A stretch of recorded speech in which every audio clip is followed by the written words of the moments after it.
Good afternoon or good evening, depending on where you might be. My name is Kevin Michael Grayson. This is the KMG show for Monday, March the 15th, 2021. You remember last week we were talking about the U.S. military and comments made by Tucker Carlson mocking maternity flight suits for members of the United States Air Force. Well, female, pregnant members of the U.S. Air Force. Carlson said that this was making a mockery of the military, and military bigwigs piled on Tucker Carlson. This is outrageous. Pregnant women are America's fiercest warriors. In fact, getting pregnant actually increases efficiency. Yes, that's right. This is from Breitbart, Joshua Klein. Following outrage from progressives in the military towards Fox News host Tucker Carlson for contrasting China's push for a more masculine military against the U.S. military's focus on inclusivity for women, the official Marine Corps Twitter account joined in the criticism, sharing an image of a female Marine carrying another Marine with hashtags aimed at Tucker Carlson and Fox News. On Tuesday, Carlson noted how in January, the Chinese Ministry of Education released a proposal to cultivate students' masculinity amid a Chinese military buildup, then played a March 8 clip of President Joe Biden introducing two female generals he approved for promotion, while noting how much of the military is working to accommodate women, including providing specially designed body armor for females, flight suits for pregnant women, and updating hairstyle requirements. So we've got new hairstyles and maternity flight suits. Carlson said pregnant women are going to fight our wars. While China's military becomes more masculine as it's assembled the world's largest navy, our military needs to become, as Joe Biden says, more feminine, whatever feminine means anymore, since men and women no longer exist. Michael Grinston, the Army's senior enlisted leader, said, "Women lead our most lethal units with character. They will dominate any future battlefield we're called to fight on." Tucker Carlson's words are divisive, don't reflect our values. We have the most professional, educated, agile, and strongest NCO Corps in the world. General Paul E. Funk II chimed in, "Let's be clear, women make our military stronger." Pentagon Press Secretary John Kirby also commented on the uproar over Carlson's segment. "What we absolutely won't do is take personnel advice from a talk show host," he said. "Get right before you get left, boomer," read the tweet from an official Marine Corps account, including the hashtags of Tucker Carlson and Fox News. In response, many on Twitter expressed outrage at the military's use of its official Twitter account to attack journalists. John Gage, reporter, tweeted, "Pretty fascist for the military to be attacking a journalist." Richard Grenell tweeted, "If this had happened under Trump, there would have already been a congressional hearing." Representative Rick Crawford tweeted, "Unconscionable that active duty military members in uniform and from official military social media platforms have leveled personal political attacks on a media figure. This is no longer the same military my grandfather, my father, my uncles, my brother, and I served."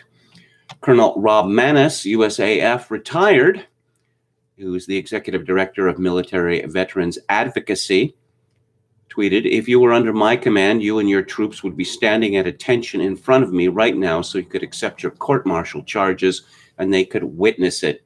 Who the hell is in command of these buffoons?" From the Daily Mail, Ken Griffith and Harriet Alexander, an official Twitter account of the U.S. Marines has apologized for tweets lacking professionalism after calling Fox News host Tucker Carlson a boomer and hitting out at other critics in a debate over pregnant service members. The 2nd Marine Expeditionary Force was forced to issue an apology after being blasted over the response to the Fox News host. "We are human and we messed up. We intended to speak up for female Marines and it was an effort to support them," the force said in a tweet on Saturday. "They are a crucial part to our Corps and we need them to know that. We will adjust fire and ensure the utmost professionalism in our tweets." Senator Ted Cruz had slammed the Marines for launching political attacks to intimidate Tucker Carlson and other civilians who criticized their policy decisions. the Texas Republican has demanded a meeting with the Commandant of the Marines, General David H. Berger, to discuss the issue. So, just after this controversy, some interesting information was revealed. This is from Lad Bible, Stuart Perry. The U.S. military is considering halting fitness tests for members that is the same for men and women. The Army Combat Fitness Test requires soldiers to complete a maximum deadlift, a standing power throw, hand release push-ups, a sprint, drag and carry, leg tuck, and a 2-mile run. Members have to score at least 360 points out of a possible 600 in order to pass. The higher the score, the higher the chance to be promoted. Active Army and Active Guard Reserve soldiers have to take 2 ACFTs every year, while Guard soldiers are required to take only 1. Soldiers won't face any adverse administrative actions if they fail the test, and the score isn't used administratively. However, a Pentagon study has found that up to 65% of women were failing the ACFT, compared to just 10% for men. The average score difference between men and women has been up to 100 points. An Army officer told military.com, quote, "We have to figure out a way to make it fair to both genders," unquote. 2 genders? Rather problematic, wouldn't you say? The military first addressed problems with the differences in both genders back to 2019, highlighting that it was monitoring how men and women were performing. Major General Lonnie Hibbert said at a press conference, "If you look at some of the blogs, it talked about the failure rates, and we are seeing a difference in failure rates. We have to learn how to train for the rest." The Army has ordered an independent review into whether the test is unfair, and a report has claimed the gender-neutral test could be evaluated in a different way in order to make it better balanced. Congress has ruled the test shouldn't be used as a factor for promotion, and ideas on changing how core body strength is assessed are being tossed around. A new look test was brought in October last year to help address the gap in men versus women's scores. Instead of the leg tuck from the bar, soldiers can perform a 2-minute plank instead, with research showing female soldiers performing better in that area. UPI reports the unfairness in the test for men and women gave unrealistic requirements for service members in non-combat roles like medicine and cyber security. Lieutenant Colonel Margaret Cagliari of the Training and Doctrine Command told the Army Times that the Army is looking at means to apply those scores based on gender to account for biological differences. We are addressing those concerns in coordination with Army senior leaders, Congress, and with those it impacts most, our American soldiers. And a story from the Telegraph on this. Let's see, it quotes Captain Kristen Greist, the U.S. Army's first female infantry officer. She had welcomed the ACFT and argued it should be scored the same for men and women. Not doing so would have insidious impacts on combat effectiveness, she said. She said critics might call her uncaring, but nothing could be further from the truth. She said to not require women to meet equal standards in combat arms will not only undermine their credibility, but also place those women, their teammates, and the mission at risk.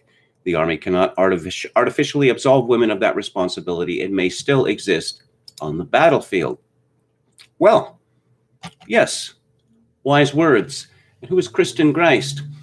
She is one of the 2 first women, along with Shay Lynn Haber, to graduate from the United States Army Ranger School in 2015. Greist and Haber will rank 34th on Fortune magazine's 2016 list of the world's greatest leaders.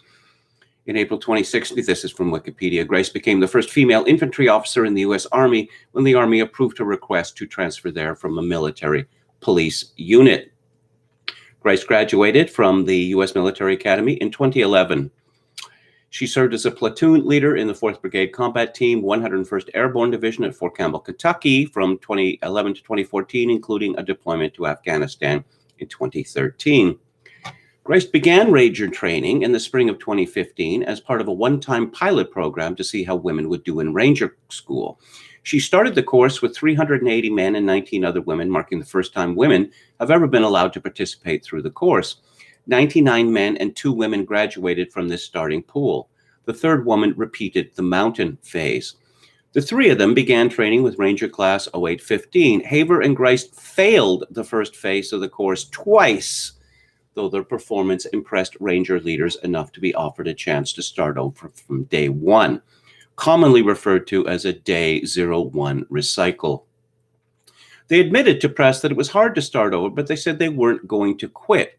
We decided right then and there that if that was what it was going to take to get our tab, that's what it was going to take. School officials report that in addition to Haver and Greist, 5 male candidates were also offered to start over the course from day 1.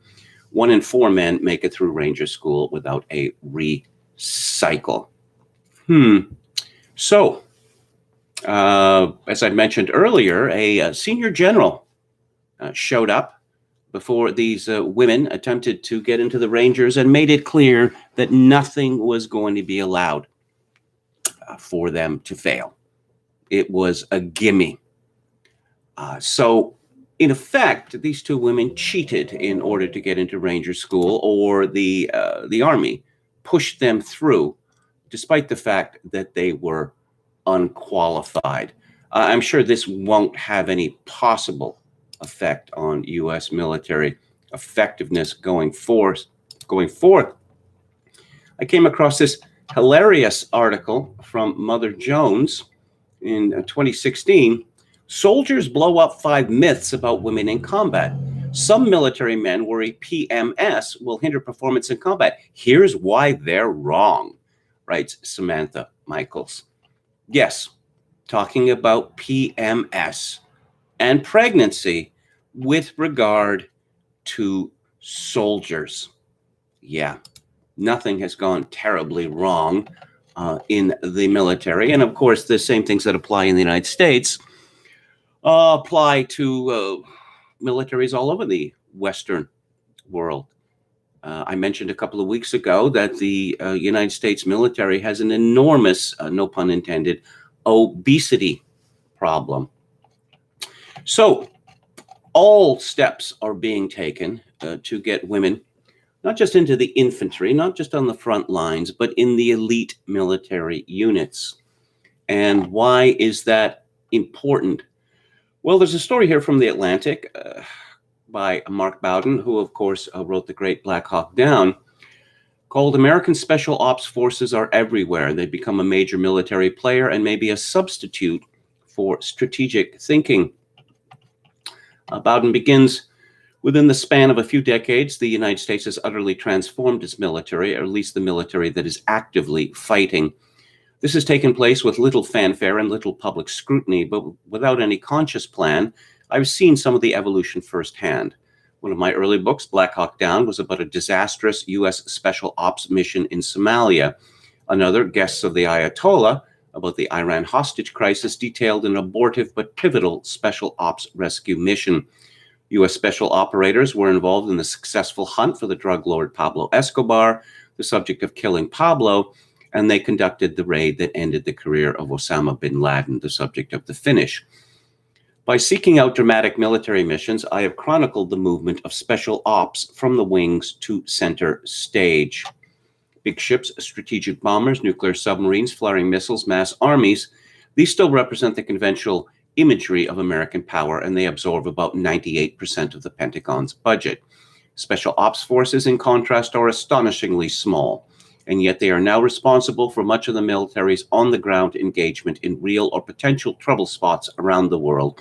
Special Ops is lodged today under the Special Operations Command, or SOCOM, a combatant command that reports directly to the Secretary of Defense. It has acquired its central role despite initially stiff resistance from the conventional military branches and without most of us even noticing. It happened out of necessity. We now live in an open-ended world of competition short of conflict, to use a phrase from military doctrine. There's the continuum of absolute peace, which has never existed on the planet, up to toe-to-toe full-scale warfare. General Raymond Tony Thomas, a former head of SOCOM, told me last year. Then there's that difficult in-between space. SOCOM, whose genealogy can be traced to a small hostage rescue team in 1979, has grown to fully inhabit the in-between space. Made up of elite soldiers pulled from each of the main military branches, Navy SEALs, the Army's Delta Force, and Green Berets, Air Force combat controllers, Marine Raiders. It is active in more than 80 countries and has swelled to a force of 75,000, including civilian contractors. It conducts raids like the one in 2019 that killed the Islamic State leader Abu Bakr al-Baghdadi, and carries out drone strikes like the one in Iraq in 2020 that killed Iranian Major General Qasem Soleimani. It works to locate hidden nuclear missile sites in North America. Using conventional forces, Mark Bowden writes, is like wielding a sledgehammer. Special ops forces are more like a Swiss Army knife. Over the years, the U.S. has found out just how versatile that knife can be. The flexibility and competence of special ops have proved invaluable. At the same time, the insularity and elitism of these units has bred a culture with elements that some of their own leaders, to their credit, have described as troubling, and that have, in certain instances, evidenced contempt for the traditional values of America's armed forces. Because of its sub rosa nature, special ops has not compelled the same kind of reckoning, and in fact may foster the illusion that a strategic framework is not necessary. It's good to have a Swiss Army knife, and yet even a versatile knife can do only so much. Rangers, of course, are one of the pipelines through a primary pipeline to special forces. And it's not enough for the people who run the U.S. military to decide that, the infantry and the Navy and the Air Force have to be wrecked. They're going to wreck special ops as well. This cannot end well. Another interesting thing from Bowden's story is the administrative bloat that one sees in special ops. The early Delta Force administrative staff was skeletal. Today, SOCOM Central Command at MacDill Air Force Base in Tampa is large and complex. People often accuse the military of throwing money at problems. Bucky Barras, the former Delta Force officer, told me, "We don't do that. We throw headquarters at problems." And another headquarters eventually becomes just another layer you have to get through. General Stanley McChrystal saw it coming. He remembers attending a military conference in 2007. He ran into another pre-dawn gym rat, a retired Navy SEAL, who lamented, "It's just not like the old days, is it?" "No," McChrystal agreed. Then he asked, "What do you mean?" "These guys just aren't," McChrystal thought he was about to say heroes, but had stopped himself. "They're not like we were." "What are you talking about?" McChrystal replied. "These guys are doing 100 times more than we ever dreamed of doing, and doing it better." His friend seemed disappointed by the response, so McChrystal explained further, "It's not just a few, burly men anymore. Shit, this is a machine now. You and I don't even know how to run it." Let's go to the chat. Hello to Palpicasso88, Dan Head McNeck, William Hicks. Palpicasso88 says, "Tucker is 51. How does that make him a boomer?" Good question. Head McNeck says he's a solid Gen Xer. John S. says, "Our military sure sounds tough. Can't even take a mild critique without a major fit of the vapors." Matt Forney, hello Matt, says, "Boomer is now shorthand for anyone over the age of 40. Hello to Jay Miller, who asks, "Oh my God, how will Tucker ever recover from being insulted as a boomer?" And misgenerationing is so edgy. Ed McNeck says, "There's absolutely nothing crucial about women in the Corps. I knew 50 women Marines during my enlistment, and exactly one impressed me." Yo Mama says daylight saving time is here. And I'm conflicted about daylight saving time. I know that it is objectively wrong, but on the other hand, I love those long summer nights, or the longer spring nights as we are getting now. Charles Nono, hello. Charles says, "Female soldiers will be captured by the Chinese army and made to solve their female problem." William Hicks says, as Lawrence of Arabia said to General Allenby, "What's fair got to do with it? It's going to happen." Palpicasso88 says, "New test. How many donuts can you eat in 5 minutes? Lena Dunham for the win." Do you remember that bit in The Simpsons where Homer was sent to hell, and they had, ironic punishments division, and they just kept shoving donuts with a machine through his mouth, and he ate like thousands of them. And the devil says something like, "I've never seen this before. James Coco was screaming for mercy after 5 minutes." Yeah. Jim Smith says, among the 35% of women who pass the test, I suspect many could fight. But then what of little things like periods and pregnancy and the existential issue of eggs? Steve says, honestly, there are some other problems with the Army's test. It's too complex and requires too much special equipment, meaning Guard and Reserve won't be able to train on their own time for it. Jay Miller says, no one respects the troops more than Kevin and the chat. How do people expect us to sleep at night when there is not enough women in the military? Yo mama says, whom the gods wish to destroy, they first make mad. Hello, Professor Paul. Hello to G's Histal. Morale has never been higher in the military, says Jay Miller. Well, no, there was a valuable lesson that we got last week, which was if there were any doubt that if you want to rise to a high position in the U.S. military, perhaps even rise from the level of lieutenant, you are going to have to become a full-on feminist.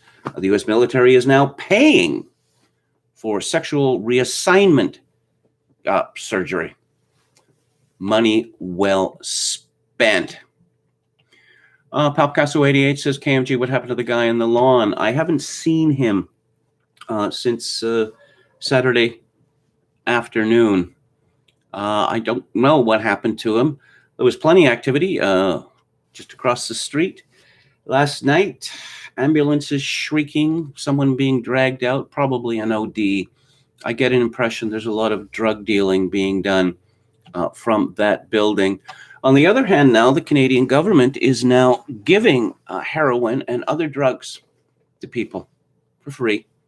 High quality heroin. Our Prime Minister, Princess Rockstar, Justin Trudeau, has said, no. Canada is not going to legalize all drugs. Well, effectively, all drugs have been legalized in Canada. So drugs make people's life bad. They ruin people. So the solution is to give them drugs. All part of the project of Canada's big project of culling the weak, both the old and the young. Cecil Henry says, this is where the sickness of equality gets you: unequal accomplishment, unequal ability, and everybody else pays. Glib Medley says, women in Israel have to enlist, but they do not serve in combat. Yes, I wrote about this a couple of decades ago, that in the early days of the state of Israel, they used female soldiers, and it ended up badly. One reason being is that unit cohesiveness and effectiveness was destroyed because the male soldiers felt the need to white knight for women on the battlefield. If women got into trouble, as they frequently did, then the men would abandon whatever they were supposed to be doing to go to the rescue of the female soldiers. Again, from Cecil Henry, women cause a lot of problems in the military, and no one can now ever talk about it. In a real war, this kind of virtue signaling costs lives, morale, and ultimate victory. Yeah. Let's see. Matt Forney says, an example of this: women are massively overrepresented in police brutality cases relative to their numbers, e.g. the ranking officer when Eric Garner was killed was a black woman.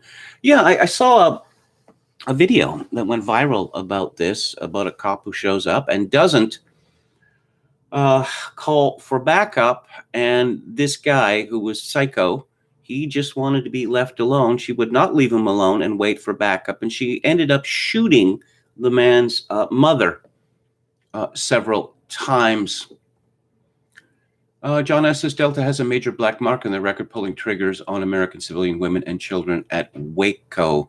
Steve says, women tend to cause drama in units for various reasons. Don't buy the military's carefully crafted press releases about successful female integration. How about this one? From 2 years ago, this is an official tweet from the United States Department of Defense. Watch Jackie Aina explain how the U.S. Army Reserve prepared her for a career as a beauty influencer and diversity activist with millions of social media followers. Visit Department of Defense Outreach for more of her story. Hashtag Know Your Mill, hashtag Jackie Ana, and there is an emoji of a tube of lipstick. That's an inspiring story, isn't it? Isn't it? Star Rover says, Officer and Gentleman in 1982 showed problem of women in military. Richard Gere's character had to stop and go back and help a woman on the obstacle course so she wouldn't be washed out. Matt Forney says, I'm in Mexico where DST doesn't begin until April, so now I have to wake up at 5:30 in the morning for work. Anron says, a cop friend once told me he'd call his memoir Footprints in My Donut. And these PC generals were so lauded by Trump, says Jim Smith, most resigned. Contra-Coup says, who can deny that the U.S. is not a serious country anymore? Even the military is a joke when they act like pregnant transgender soldiers are super soldiers. Checkmate. China. Matthew Gubbins says, I didn't realize Victoria was that rough. Kevin staring out his window like Travis Bickle. Well, Victoria is rather like San Diego in the respect that you have the what you might call the downtown, which is next to the tourist district, which is associated with the inner harbor. It was a similar thing in San Diego. San Diego's downtown it's a wasteland, and a few blocks away is the tourist district. But what tends to happen in these situations is the wasteland and crazy town tends to crawl closer and closer and closer to the tourist district. Okay, let's talk about, hang on just a second here. Hang on just a second. Still in the defense file. This is from Laurie Goldstein in the Toronto Sun. Canada's defense minister absurdly plays the race card. There's a scandal which is going to transform Canada's military. Here's what's happened. Several military leaders got involved with affairs with women under their command. Gosh, who could have seen that coming? And so a bunch of these women have squealed, and we're talking about, chiefs of staff here. And so it appears that the entire command structure of the Canadian forces, sorry, not armed forces, that would be insensitive, is going to be overhauled and women put in their place. Now, our defense minister, Harjit Sajjan, used to be in the military, and it turns out he was informed about this accusation against the chief of staff years ago, and apparently didn't do anything about it. Let's see, military ombudsman Gary Walburn testified Sajjan refused to accept any information about the complaint from the woman who came to him with it. The opposition alleged Sajjan did that because he wanted to bury the complaint. Sajjan testified he couldn't become involved because it would have been political interference, so he referred the matter to the Privy Council office, the Prime Minister's top civil servant. So an NDP MP asked about this and said, the second possibility is that you did not want to see the evidence because, as Major Kelly Brennan, another complainant, has told the media, knowledge of General Vance's sexual misconduct allegations were widespread among senior leadership. So did you not want to see this evidence because you were afraid you knew what was there? Sajjan, he decides to go for the kill. Okay, I'm sorry. I've had many people, many white men, trying to tell me what my experience is. And right now I want to talk about the women and what better we can do for them. So please don't do that, Mr. Garrison, to me.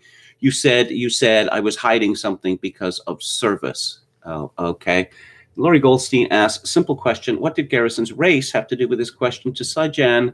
Well, we know the answer to that, which is that in my country and increasingly in the United States, minority groups cannot be criticized, except possibly by other minority groups. In more Canada news, we have physician-assisted murder in Canada now, euthanasia, which our Supreme Court gifted to us. along with legalized prostitution. And so the House of Commons passed a bill that would legalize physician-assisted murder. And then another court in Quebec said this didn't go far enough because not enough people are going to be murdered by physicians. A op-ed in the Toronto Star by 4 people says, in extending MAID, medical assistance in dying, cute, isn't it? To persons with disabilities whose deaths are not reasonably foreseeable, that is to say, people with depression and other forms of mental illness, Bill C7 exposes the shallowness of Canada's commitment to the human rights of persons with disabilities.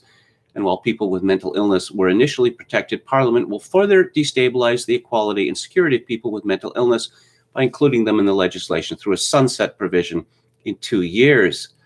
Yes, as I was saying earlier, we've seen with old age homes, governments of Canada seemingly seeking to cull the elderly because they cost a lot of money in pensions and medical care. And now we've decided to cull drug addicts, people with depression and other forms of mental illness.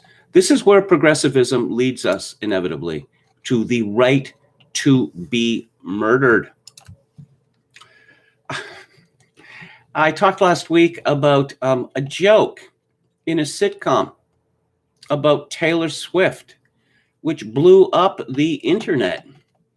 Bruce Campion-Smith, who is the public editor of the Toronto Star, writes, with a mix of humor and biting analysis, entertainment columnist Vinay Menon tackles all manner of cultural topics, from musing that Tom Cruise could serve as Canada's coronavirus enforcer, to Potato Head dropping the honorific, to Caillou overstaying his welcome. But a recent column opining that singer Taylor Swift can't take a joke clearly rankled readers. The impetus was Swift's reaction to the Netflix series Ginny and Georgia and the line by one female character, "What do you care? You go through men faster than Taylor Swift." Swift posted her reaction on Twitter. Hey, Ginny and Georgia 2010 called, and it wants this lazy, deeply sexist joke back. How about we stop degrading hard-working women by defining this horse shit as funny? And for some reason, 3 of the letters in funny are capitalized. Lighten up, Menon wrote, calling Swift an insecure and defensive monster with brittle sensibilities. The only controversy here is that Taylor Swift can't take a joke. Readers faulted the premise of the column, Menon's view that the original joke was benign and therefore Swift was the problem. In commenting on Swift's appraisal of sexism, the column itself was sexist, readers said. Highly offensive, perpetuates sexism, etc., etc. Regular readers of this space will know that the Star columnists have wide latitude to express their viewpoints. I think this column was within those bounds. Still, the concerns voiced by some readers resonated with me as well. The crude tallying of Swift's romances, she's had more boyfriends than I've had winter coats, that the math is evidence of her dalliances, had me doubting that a male musician or actor would be judged by the same benchmarks. Really? Really, Bruce? Come. You know that's not true. Menon also dismissed Swift's reaction as disgraceful to women who have suffered real sexism and anger. Not mentioned in the column is that Swift herself was the victim of a sexual assault. Swift may have been the target, but readers thought Menon misfired in his column. You see, it's not enough for the ombudsperson to say, no, I examined this charge and it's not valid. No, this person who is a man has to gush about he, too, feels Taylor Swift's pain.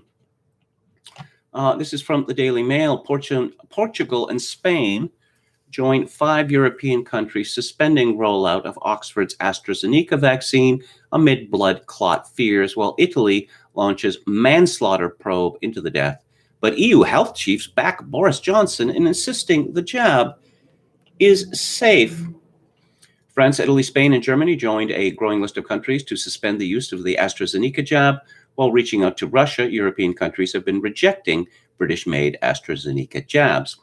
Russia has reached agreements with factories in Italy, Spain, France, and Germany to make the Sputnik 5 jabs. Move comes despite COVID cases rising and lockdowns tightening in Italy, with Paris also facing tighter curbs. Europe, the continent hardest hit by the pandemic, passed the 40 million case mark as news of jab bans broke. There's a piece in the Daily Dot about Alex Berenson. Oh, he gets owned on Maine, according to someone called David Covucci. Alex Berenson, a former New York Times reporter, made a name for himself at the onset of the coronavirus pandemic by denying its severity and parroting the right-wing talking point that it was no more serious than the flu. He was and is still anti-lockdown and anti-mask, and his analysis has been proven horribly wrong. But that hasn't stopped him from being a welcome pundit on the right. And last night he went on Tucker Carlson's show to let viewers know that they should be concerned about the efficacy of COVID vaccines, saying that they didn't prevent death from coronavirus as well as scientists claim. Well, he has quoted the statistics from Israel. All right, this is not some wild claim from him. But who else is piling on Alex Berenson? Ah, yes, Major Tom Nichols at Radio Free Tom. It's so funny how much of a binary division this has become. Oh, yes. Yes, Major Tom is ever such a right-winger. But of course, he's in favor of smothering society and smashing the economy, because experts say that we must. And let's have a look at lockdown skeptics. I came across this picture of Boris Johnson in the Daily Mail. And, you know, I'm used to Boris Johnson looking like a prat. But there's a picture of him. Okay, so he's wearing black walking shoes. He's wearing baggy Adidas shorts. He has some sort of shirt on and some sort of shirt over long sleeve sweatshirt over top of that. He has a dog on a leash, and he has what might be called a toque, only he's made it into a conical hat. It's rather, well, conical and comical because the top, the thinnest part of it, advances close to 6 inches above his skull. He looks like the sort of person that if you saw on a city street, you would cross the street to avoid. Behold, the Prime Minister of Great Britain and Northern Ireland.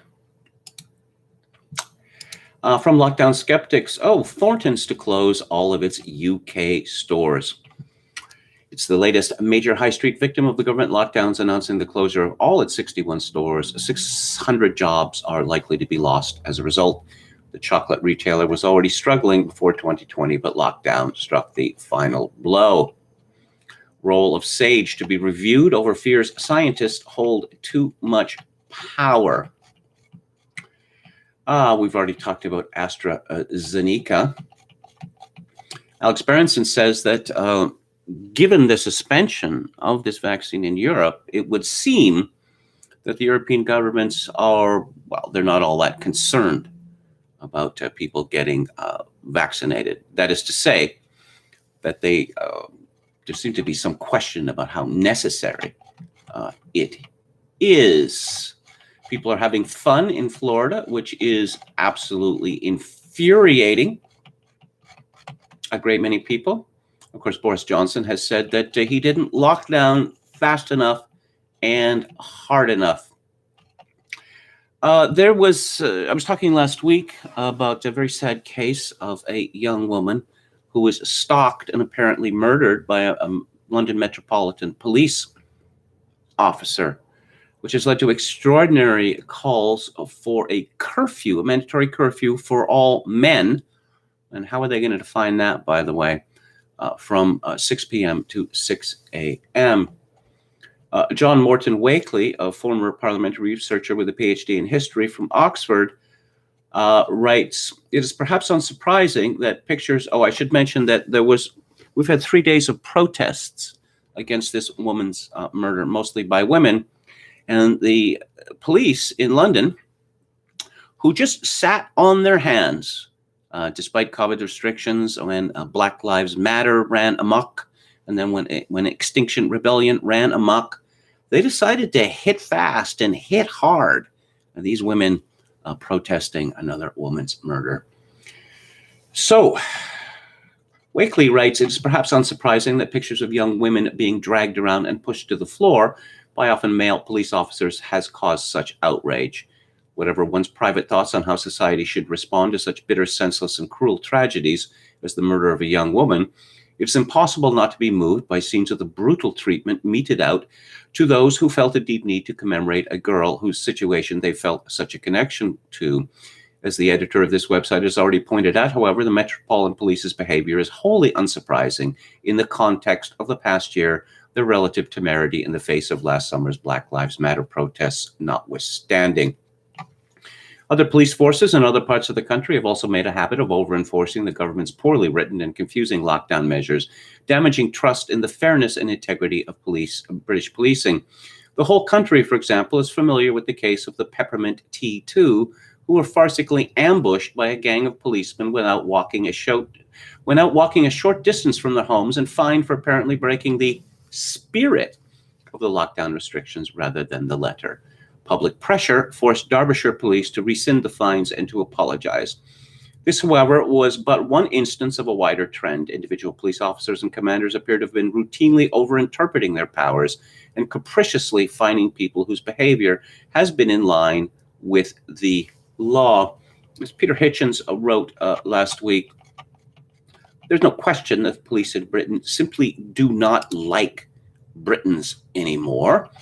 And they don't seem to be interested in hiding their dislike of the people, which is very foolish, you know. There's not very many policemen compared to the mass of society. And for police to be effective, they need public support. And Alex Berenson writes, as Richard Petty, a famous NASCAR driver, once said, if you ain't getting death threats, you ain't trying. Everyone who is well known in life gets death threats. That's an iron law. Politicians have been getting death threats from forever. But of course, we have female politicians who carry on as if they're the first politicians to have ever gotten death threats. From Axios New, Dr. Fauci says the CDC is researching whether 3 feet of distance is okay in certain circumstances after a study found no substantial difference in case numbers in Massachusetts schools with a 3-foot policy among students versus a 6-foot one. Well, as lockdown skeptics reported months ago, in Britain, it was decided that 3 feet was sufficient, but then no, they made it 6 feet in order to make it seem more serious. And that, oh, well, people are going to cheat. So if we make it 6 feet and they cheat, then it will be at least 3 feet. Berenson comments, this too is exceedingly late Soviet. The bureaucracy keeps churning out rules long after the citizens have stopped caring or even noticing. Welcome to the new mRNA vaccine church, Berenson writes. Anyone can join. Simply accept these creeds on faith. Do not look for clinical trial evidence for them, as you will find none. Say it with me, believers. The holy shot reduces COVID deaths and all-cause deaths and is safe for all. Believers must never, upon pain of excommunication, examine the side effects in this book of disinformation. Only apostles may open the pages of VAERS, and only to remind believers of the holy truth that correlation is just not correlation, but can never be. Let's talk about the Grammys. Yeah. This is from John Binder and Jerome Hudson at Breitbart. Rapper Lil Baby turned the Grammy stage on Sunday night into a riot scene that mirrored the deadly and violent protests that gripped the nation in response to the death of George Floyd. Lil Baby's performance of his song The Bigger Picture included a speech from Black Lives Matter activist Tamika D. Mallory, who looked into the camera and demanded President Joe Biden bring justice, equity, policy, and everything else that freedom encompasses. Lil Baby's set featured actor and Black Lives Matter protester Kendrick Sampson, who can be seen being shot as he runs away from actors posing as police officers. Rioters arrived to the scene to throw Molotov cocktails at a building, which sets it ablaze. Rioters face off with riot police before fireworks go off, with Lil Baby standing on top of a police car. Tamika Mallory joined Lil Baby during the performance, stating in a monologue, "It's a state of emergency. It's been a hell of a year, hell for over 400 years. My people, it's time we stand. It's time we demand the freedom that this land promises President Biden. We demand justice, equity, policy, and everything else that freedom encompasses. And to accomplish this, we don't need allies. We need accomplices. It's bigger than black and white. This is not a trend. This is our plight until freedom." Hell for 400 years. Earlier in the night, I Can't Breathe, inspired by the death of 46-year-old George Floyd, whose death sparked riots across the U.S. last year, won Song of the Year at the 63rd Grammy Awards. From Steve Watson at Summit News, and the Grammy Award goes to Rachel Maddow. Yes, she won a Grammy for Best Spoken Performance. These things are now a little more than a virtue signaling pat on the back for whoever can act the most woke. Did they even listen to what Maddow said in her Russian conspiracy rant? No, of course not, because it doesn't even matter what the actual material constitutes anymore. The live show is basically a forum for whichever deranged throwaway puppet pop star of the moment to thrust their crotch around or pretend to care about whatever issue is trending. And there is a video of Cardi B and Megan Thee Stallion, which reminds me of a particularly disgusting film, scene in the film Requiem for a Dream. This is an old joke, but I'm going to recycle it. I would warn anyone from watching this video, which of course is all over the internet, because it might cause sexually transmitted diseases. It might. Can't be too careful these days. We've had Oscars so white, Grammys so white. And this year, what someone called Zayn Malik was saying he was going to boycott the Grammys, and The Weeknd was going to boycott the Grammys. How many Grammys does The Weeknd have?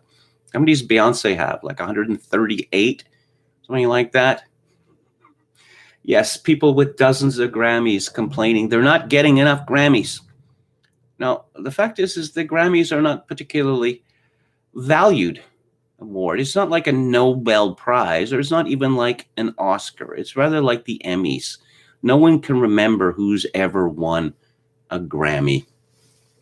Oh, let's see. Beyonce now has 28, which is the most for a female artist. She had the most nominations this year with 9 and won an early one with daughter Blue Ivy Carter. This is from the New York Post. Wow. There is nepotism and oligarchy for you. Blue Ivy Carter, who's what, 8 years old? She's won a Grammy. And it was for a video for a song called Brown Skin Girl. And okay, this song, it took 1, 2, 3, 4, 5, 6, 7, 8, 9 people to write. 9 people. So it's got to be really something, right? Well, let's take a look at the lyrics. Brown skin girl on the other side of the room, brown skin girl staring with her brown eyes. Ooh, baby, don't you know you're a cutie pie? Princess little honey with the polka dot dress on, ruby-lipped lady whose name I don't know. Let me tell you, darling. Ooh, ooh, ooh, okay. Brown skin girl with the white pearls round her neck. Brown skin girl, let me hold you close under the white moon. 'Cause baby, I'm ready and you know that I'm waiting on you. Then repeat. Let me tell you, darling, ooh, ooh, ooh, ooh, ooh, ooh, ooh, ooh, and there's several other ooh, oohs. That's what 9 writers gets you these days. The most amusing thing about people complaining that they were dissed with Grammy nominations is that there are so many different Grammy categories that winning a Grammy is pretty much now like an attendance award. Let's see, we have a record of the year, album of the year, best R&B performance, best pop vocal album, best rap song, song of the year, best pop solo performance, best country album, best new artist, best compilation soundtrack for visual media, best score soundtrack for visual media, best song written for visual media category, best American roots performance, best American roots song, best Americana album, best bluegrass album, best traditional blues album, best contemporary blues album, best folk album, best regional roots music album, best reggae album, best global music album, best children's music album, best spoken word album, best comedy album, best musical theater album, best alternative music album, best jazz instrumental album, best improvised jazz solo, best jazz vocal album, best large jazz ensemble album, best Latin jazz album, best traditional R&B performance, best R&B song, best progressive R&B album, best R&B album, best pop duo group performance, best traditional pop vocal album, best rap performance, best rap album, best rock performance, best metal performance, best rock song, best country solo performance, and I could keep writing, but I'm sure that you're getting a little bored here. Oh, best melodic rap performance, best new age album, best contemporary Christian music performance song, best contemporary Christian music album, best roots gospel album, best Latin rock or urban album, best Latin rock or alternative album, best regional Mexican music album, including Tejano. I'm sure there's lots of people who've been awarded Grammys who don't even know they've been awarded Grammys. Too funny. What does Jim Kunstler have to say about the Grammys? This is what you voted for. Well, naturally, woke Hollywood staged a riot in tribute to George Floyd at this year's Grammy Awards, complete with police actors shooting a black man, another actor in the back, a demagogic harangue for justice, equity, policy, and everything else, and a stage set of burning buildings in the background. A harbinger of things to come. Haven't riots become another form of entertainment this restless pandemic year of lockdowns and shutdowns? And how else might youth occupy itself, especially these fervid days that presage the loamy heavings of springtime? It's about systemic racism, you understand, because how else do you explain the rather spectacular failure to thrive in such a big demographic chunk of the U.S. population? By an odd coincidence, in the slot just before the Grammys, CBS's 60 Minutes showed how, spotlighting St. Louis's circuit attorney, equivalent to DA, Kim Gardner's battle with the city's police department, who arrests too many black men. Left out of the argument by CBS correspondent Bill Whitaker was why they are arrested. Might it be for committing crimes, robbing stuff, killing people? 60 Minutes didn't want to know and didn't ask. It happened anyway that the weekend was ripe for fighting in the streets. After the long, dull, semi-lockdown winter, riots resumed in the irascible West Coast cities of Seattle, Portland, and LA, supposedly in honor of Breonna Taylor, member of a Louisville, Kentucky drug trafficking outfit, who got shot in a police raid on her apartment after her boyfriend opened fire on the cops. This was a few years after the dead body of one Fernandez Bowman was found in her rent-a-car, and she was unable to explain to the police how it got there. She must have been turning her life around when she got shot. Now it's game on for Antifa and BLM. The coronavirus hasn't been hard enough on small business owners, so let's smash some storefront windows. And by the way, attempt another insurrection at Portland's long-besieged federal courthouse. Meanwhile, up in Minneapolis, where jury selection is underway in the trial of former police officer Derek Chauvin in the death of George Floyd, the city council approved 13-0, a $27 million wrongful death civil settlement to Floyd's family. Say what? The way it's supposed to work is that a civil case for wrongful death follows the criminal trial. For how would you know what's rightful or wrongful in a matter before the facts in the case have been adjudicated? Seems like Hennepin County, Minnesota may not be the right venue for these proceedings. Should Chauvin face a jury that will likely have heard news reports that the city council had already decided the verdict, and in the most imprecise terms possible, quote, Floyd died because the weight of the entire Minneapolis Police Department was on his neck, unquote, Floyd family attorney Ben Crump said when the suit was filed. Systemic racism, you see. Following the George Floyd riots last year, the Minneapolis City Council announced its plan to defund the police. In February 2021, the council announced the release of $6.4 million to hire more police. Following a dramatic uptick in crime, such are the alleged inconsistencies of life under the crypto-Jacobin revolution in America today. Yes, verdict first, trial afterward. That's from Lewis Carroll, is it not? Bill Burr in hot water with feminists over Grammys joke, as he predicted, from Ben Cost of the New York Post. Bill Burr is a strange man, a very angry man. I found him very, very funny over the years, but I worry about him, actually.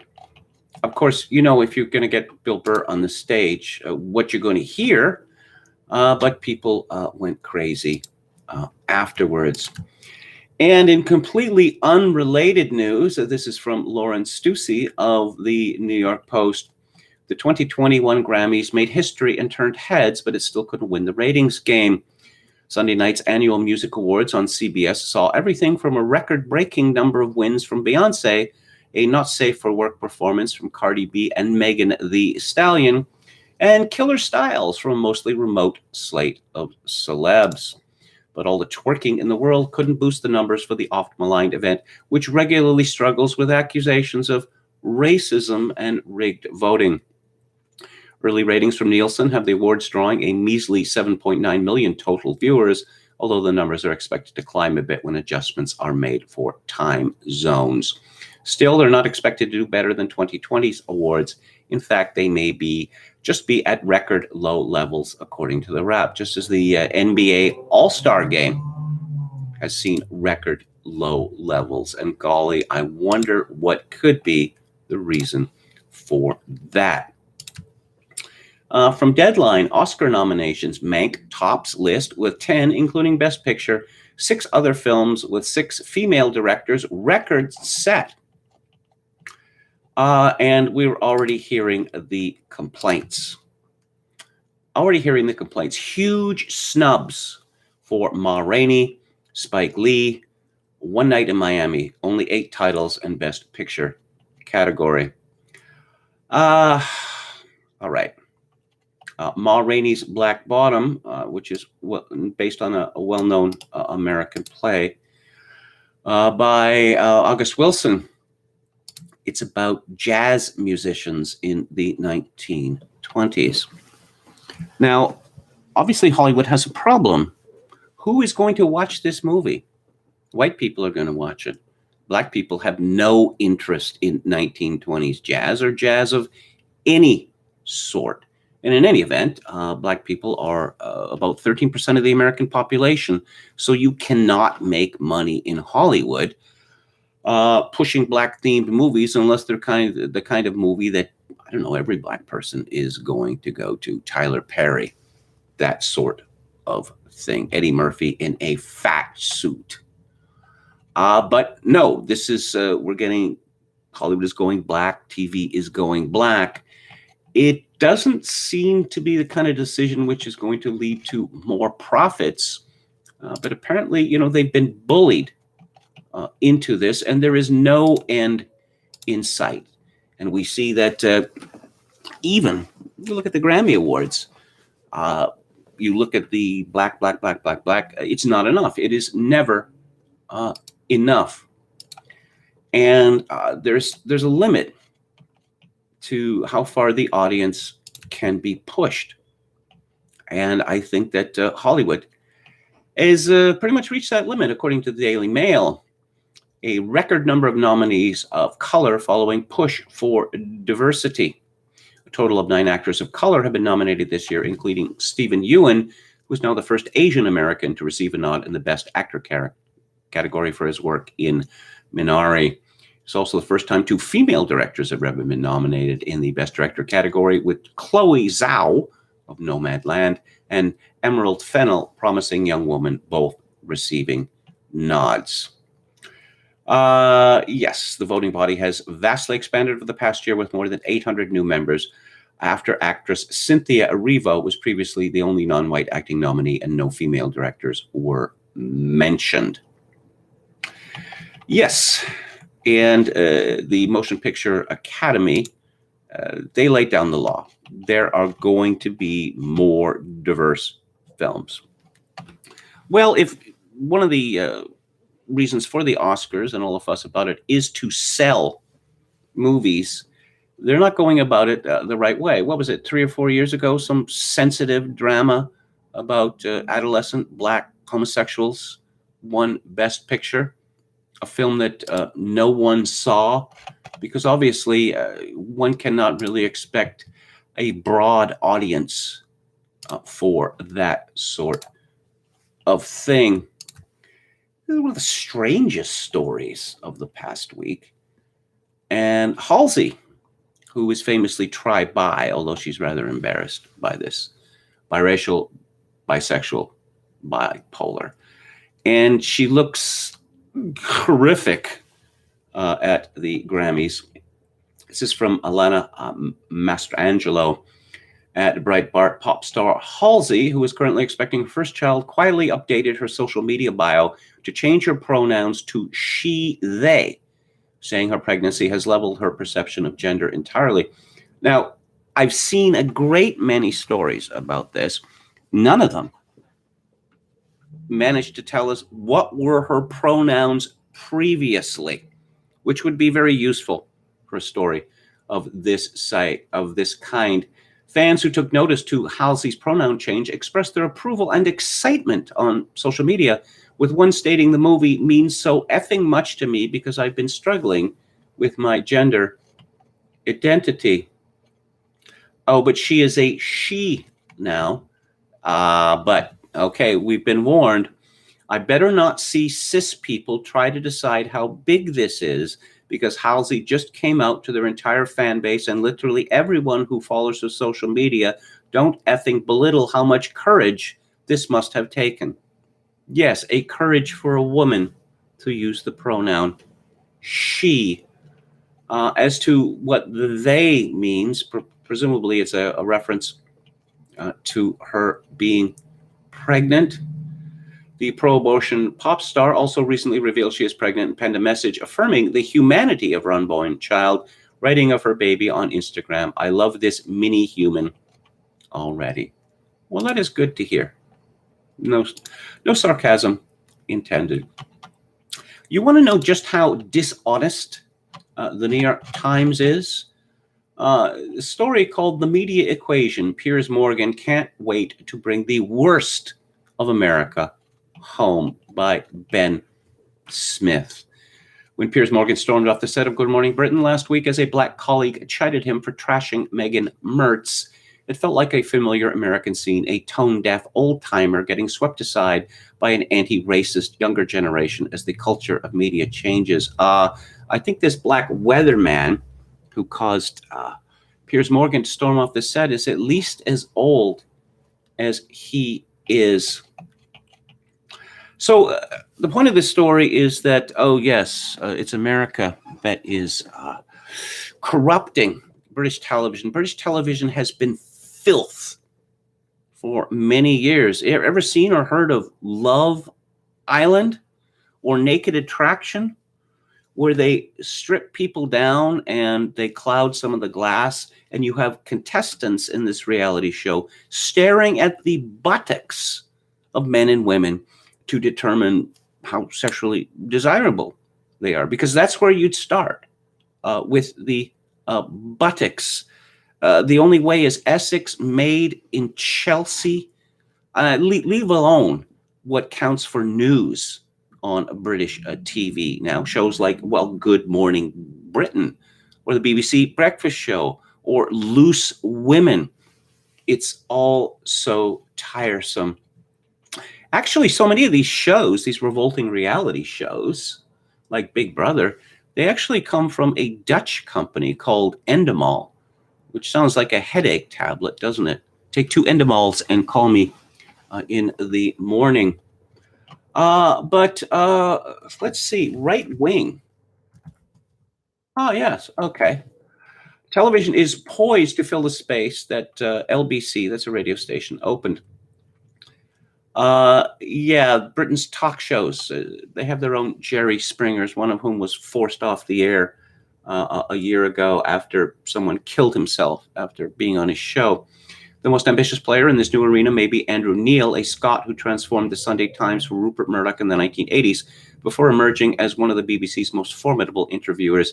He's a conservative, but his style shares almost nothing with his right-wing American counterparts who alternate between tossing coddling questions to Republican politicians and obliterating obscure liberals who have foolishly wandered onto their sets. Neil is an equal opportunity interrogator and made best known in the United States for a hoisting in 2019 of the conservative figure Ben Shapiro. Neil has raised about $83 million to start his new channel.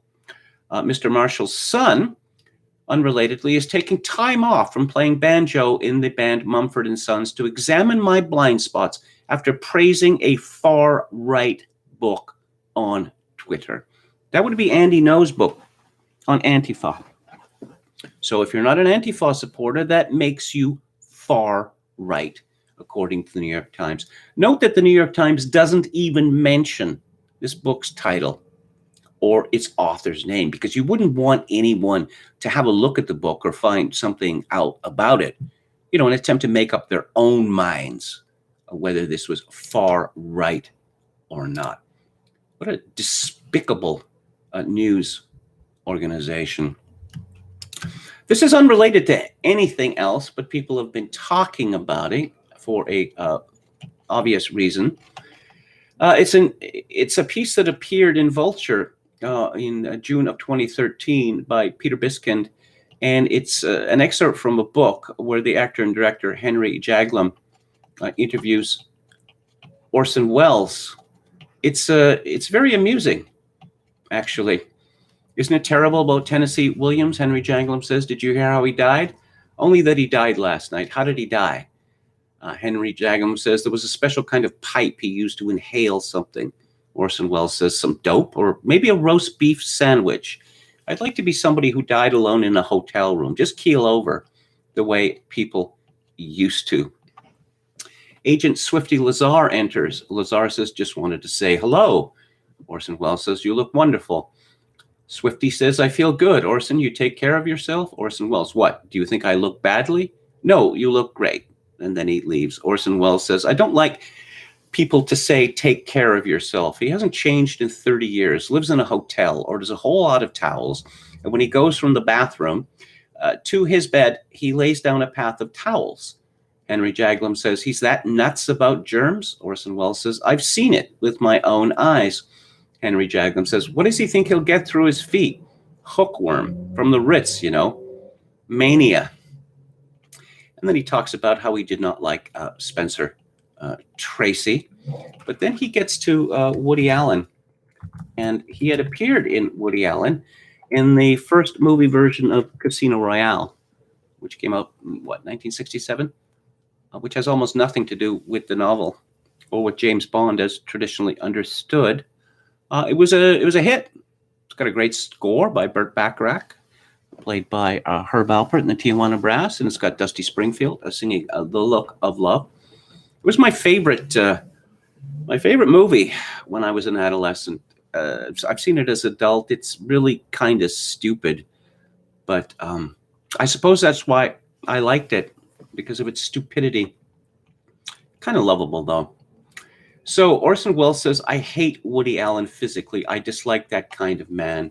Henry Jaglom says, I've never understood why. Have you met him? Orson Welles says, oh, yes, I can hardly bear to talk to him. He has the Chaplin disease. That particular combination of arrogance and timidity sets my teeth on edge. Henry Jaglom says, he's not arrogant. He's shy. Orson Welles says, he is arrogant. Like all people with timid personalities, his arrogance is unlimited. Anybody who speaks quietly and shrivels up in company is unbelievably arrogant. He acts shy, but he's not. He's scared. He hates himself and he loves himself, a very tense situation. It's people like me who have to carry on and pretend to be modest. To me, it's the most embarrassing thing in the world, a man who presents himself at his worst to get laughs in order to free himself from his hang-ups. Everything he does on the screen is therapeutic. Then the waiter comes by and says, "Gentlemen, bon appetit. How is everything?" Orson Welles says, "We're talking, thank you."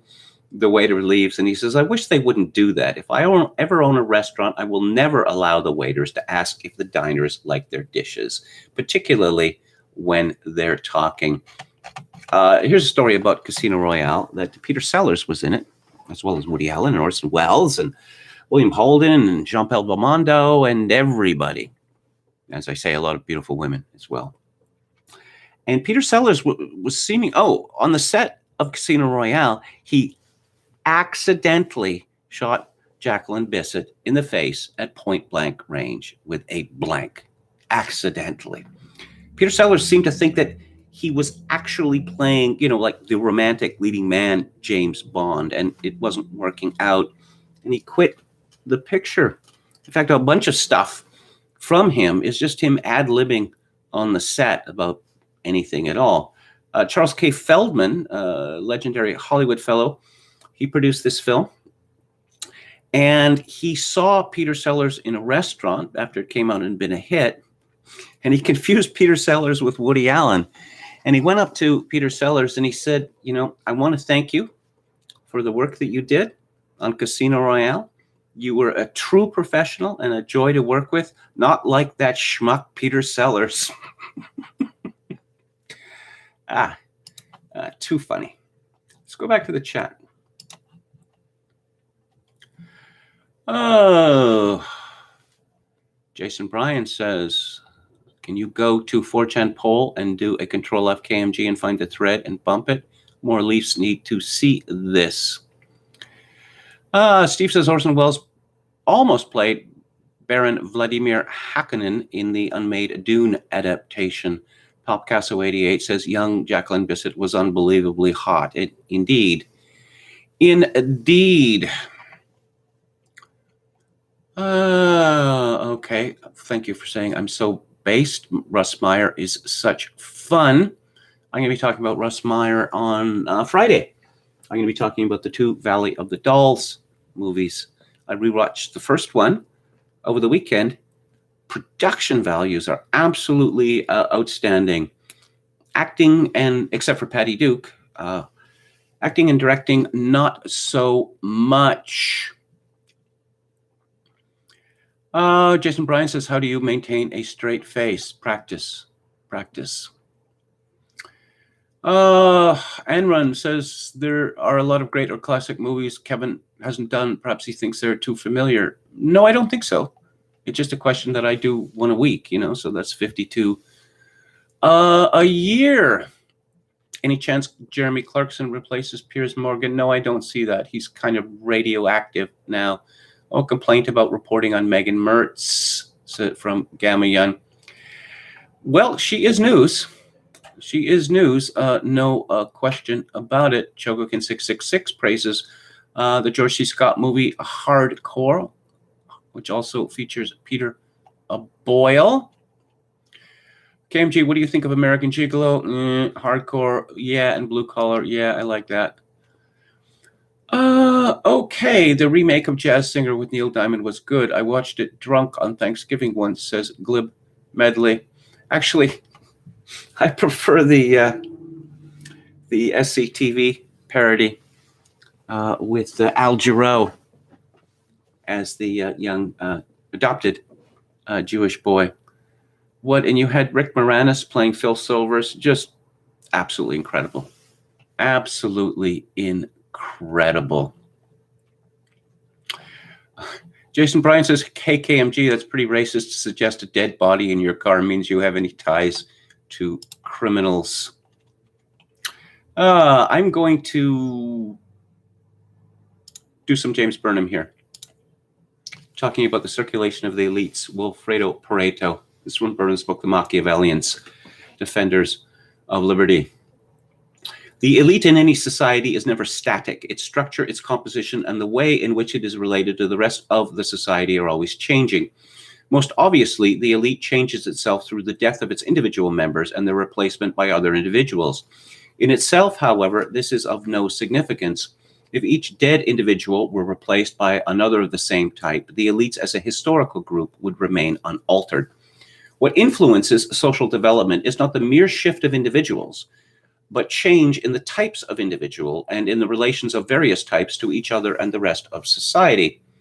If, in the selection of members of the elite, there existed a condition of perfectly free competition so that each individual could, without any obstacle, rise just as high in the social scale as his talents and ambition permitted, the elite could be presumed to include, at every moment and in the right order, just those persons best fitted for membership in it. Under such circumstances, which Pareto seems to imagine after the analogy of the theoretical free market of classical economics, or the biological arena of the struggle for survival, society would remain dynamic and strong, automatically correcting its own weaknesses. However, a condition of this sort is never found in reality. There are always obstacles, or ties, as Pareto calls them, that interfere with the free circulation of individuals up and down the social scale. Special principles of selection, different in different societies, affect the composition of the elite so that it no longer includes all those persons best fitted for social rule. Weaknesses set in, and not compensated by a gradual day-by-day circulation. If they go far enough, they are corrected sharply by social revolution. That is, by the sudden intrusion into the elite of large numbers of individuals hitherto prevented by the obstacles from finding their natural social level. The most evident and universal of the obstacles to free circulation is the aristocratic principle. The children of members of the elite are helped to a position in the elite regardless of their own capacities and at the sacrifice of individuals of greater capacity appearing among the non-elite. If this principle is carried far enough, if the elite becomes closed, or almost so, degeneration is bound to set in. The percentage of weak and inferior persons within the elite necessarily increases, while at the same time superior persons accumulate among the non-elite. A point is reached where the elite will be overthrown and destroyed. Hunter Biden, how did he get to be a member of the elite? This, for example, is what happened in Sparta. The doors of entrance to the Spartan elite, the citizens, were firmly closed to the other classes of the population, the Piraeus and the Helots. The elite, to some extent, guarded its internal health by the negative device of killing its weak and feeble children, but this was not enough. In spite of an unmatched tradition of self-sacrifice and discipline, the elite declined gravely in numbers and even more in quality until it was utterly defeated in the 4th century at the Battle of Leuctra by the people of a city, Thebes, which Sparta had for generations thought as little more than a second-rate ally. From this defeat, which might in a nation less rigidly organized have become the stimulus to rejuvenation, Sparta never recovered. From these considerations, it follows that a relatively free circulation of the elites, both up and down the social scale, is a requisite for a healthy and strong society. Conversely, it follows that when in a society the elite becomes closed or nearly closed, that society is threatened either with internal revolution or with destruction from outside. It must be added that Pareto is discussing here not the law or theory dealing with entrance to the elite, but the facts. In theory, as in almost all modern nations, for example, entrance to the elite may be open to all comers. This is of no importance if, in fact, by one device or another, as again is true of many modern nations, especially since the end of the 19th century, newcomers are kept out. In the United States, everyone has the theoretic right to become a millionaire and the owner of a great industry. In fact, however, from about the time of the First World War, the door admitting newcomers to multi-millions and major ownership has been narrowing. Conversely, there have been societies where, though in theory the elite was closed by rigid hereditary regulations, it was in fact opened, at least sometimes, by such means as adoption or clientage or redefinition of citizenship. This was true at certain periods in Athens and in Rome. But since a perfectly free circulation according to ability is never found, a healthy and strong society is not assured merely by keeping the elite more or less open. The additional problem remains of the kind of individuals admitted to or excluded from the elite. We have noted that, according to Pareto, the basic residues within a given society change little and slowly. However, the character of the society is determined not only by the basic residues present in the entire population, but also by the distribution of residues among the various social classes, and this distribution may change quite rapidly. To put the matter simply, a given society will include a certain and relatively stable percentage of, for example, clever individuals. But an enormous difference to the society and its development will result from the extent to which these clever individuals are concentrated in its elite or spread evenly throughout the entire population, or even concentrated in the non-elite. I'll just mention examples of this with reference to what now are clearly oligarchies, at least partially hereditary oligarchies in Britain and the United States. You see how the public school system of the United States was deliberately destroyed. Now, in the old American public school system, one that existed into the 1960s, clever and ambitious young men could rise far above their stations and join the elite. If only rich people, those rich enough to afford private school, well, they're the only people who get a semi-decent education, and so the oligarchy, the elite, protects itself from competition. You see a similar thing in Britain with the deliberate destruction of the grammar schools. For generations, clever members of the working class had become members of the elite by demonstrating their superiority. But this is not allowed anymore with the rise of the so-called sink schools. And I'll have more to say about the circulation of the elites tomorrow. I've spoken many times on this live stream of the inability of a country to survive when its very ethos, I suppose you could say, or the myth, its myth, because all countries have founding myths, are deliberately traduced or destroyed. And of course, we're seeing that in my country, Canada. We're seeing it in the United States, and especially we are seeing it in Britain. It's an astonishing story from Isabel Nikolic at the Daily Mail. Dame Jenny Murray has called for Britain to confront its colonial history in the same way Germany has done with the Nazis. The former BBC Radio 4 Women's Hour presenter added that Brits have a lot to learn from the Germans. Murray said that Brits have been taught to have pride in the achievements of the British Empire without understanding the negative connotations. The debate around British colonialism must be had in full, the good and the bad, she wrote in her weekly column in Saga magazine. We sang Rule Britannia with gusto and never thought to question how some of the revered local heroes whose statues stood in our towns and cities had made their money. That's an outright lie. There has been, going back to the late 19th century and the rise of the Liberal Party, you see a very strong reaction against British imperialism in Britain itself. Murray suggested that Britain adopt a similar approach to Germany, which has been proactive in teaching its citizens about the Nazis in World War II. The country has addressed Nazism and the Holocaust in a variety of ways, including art and theater. Murray added Nazi monuments have been put in context and commemorative stumbling stones. Small brass plates inscribed with the names of victims of the regime have been installed in pavements at 1,200 locations. Police cadets are taught the history of Nazi policing and are made to visit a concentration camp. It's time now for us to dampen down the nostalgia and look to our future as a multicultural society with shame understood and acknowledged by everyone, never to be repeated. Well, once again, if Britain is such a horrible country, why did all these Black and Asian people come to it? Why are they still there? This woman, Dame Jenny, not Jennifer, but Jenny Murray, deserves censure, the strongest possible censure. Germany is not a suitable example. Obviously, Germany, they made amends, they paid reparations, they apologized, but the apologizing is still going on 76 years after World War II ended. You don't see a similar thing with the Russians. You don't see a similar thing with the Chinese. Germany has crippled itself. It is a country consumed with self-loathing. Britain is a country of anarcho-tyranny in action. I mentioned previously the protests against the murder of Sarah Everard, which puts the commissioner of the Metropolitan Police, and she is a lesbian dwarf called Dame Cressida Dick, in a difficult position.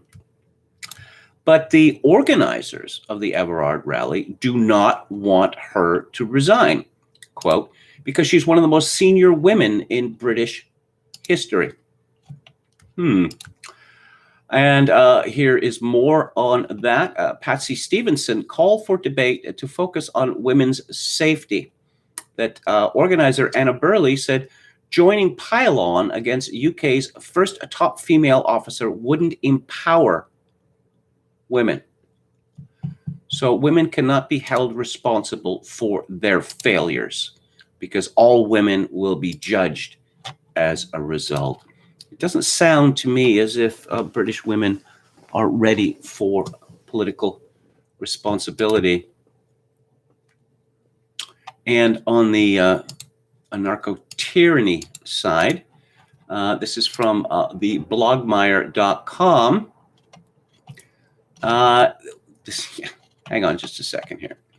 Many have been shocked by the scenes in Clapham on Saturday night, where the Metropolitan Police used extremely heavy-handed tactics to break up what appears to have been a peaceful protest and vigil held in the memory of Sarah Everard, who was brutally murdered just days earlier.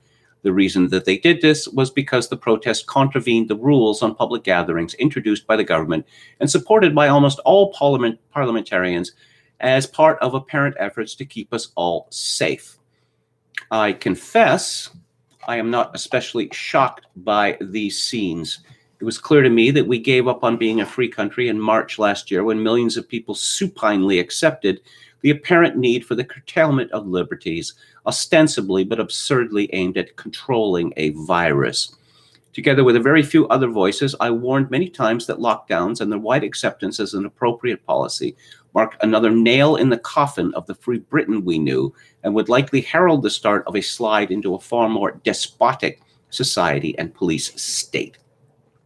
The Metropolitan Police's actions were indeed disgraceful, but they were entirely consistent with the powers granted to the authorities under the Coronavirus Act and entirely in keeping with the treatment meted out to those who peacefully protested against that very legislation in numerous demonstrations last year. In short, they are inseparable from lockdown laws, which millions accepted with supine acquiescence last year.